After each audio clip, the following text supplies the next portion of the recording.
Hi friends, வணக்கம்.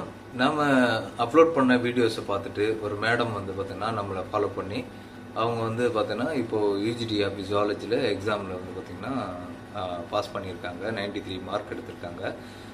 அவங்க எனக்கு மெசேஜ் பண்ணாங்க, சார் உங்கள் வீடியோஸ் எல்லாமே ரொம்ப யூஸ்ஃபுல்லாக இருந்துச்சு. எனக்கு நான் சிலபஸ் எல்லாமே கம்ப்ளீட்டாக முடிச்சிட்டேன். அதுக்கப்புறம் உங்கள் 11th மற்றும் 12th நீங்கள் line by line important questions எடுத்து அப்லோட் பண்ணுறீங்க இல்லைங்களா, அதை படித்ததுனால எனக்கு அது ரொம்ப யூஸ்ஃபுல்லாக இருந்துச்சு அப்படின்னு சொல்லிட்டு மெசேஜ் பண்ணியிருந்தாங்க. இதே போல் தான் நிறைய பிஎட் முடித்தவங்க வந்து பார்த்தீங்கன்னா குடும்ப சூழல் காரணமாக படிக்க முடியாத சூழல் ஏற்பட்டு வேறு வேலைக்கு போயிடுறாங்க. அவங்களுக்குலாம் வந்து பார்த்தீங்கன்னா நம்ம அப்லோட் பண்ணுற வீடியோஸை படிச்சுட்டு சிலபஸை அது கூடவே சிலபஸையும் ஓரளவுக்கு பார்த்துட்டு போயிட்டு எக்ஸாம் எழுதினாங்கன்னா ஈஸியாக வந்து பாஸ் பண்ணுறதுக்கு வாய்ப்பு இருக்குது. அதே போல் 11th மற்றும் 12th படிக்கக்கூடிய மாணவர்களுக்கு இது 100% மார்க் எடுக்கிறதுக்கு ரொம்ப யூஸ்ஃபுல்லாக இருக்குது. நீட் எக்ஸாம் எழுதுகிறவங்களுக்கு இது 100% மார்க் எடுக்கிறதுக்கு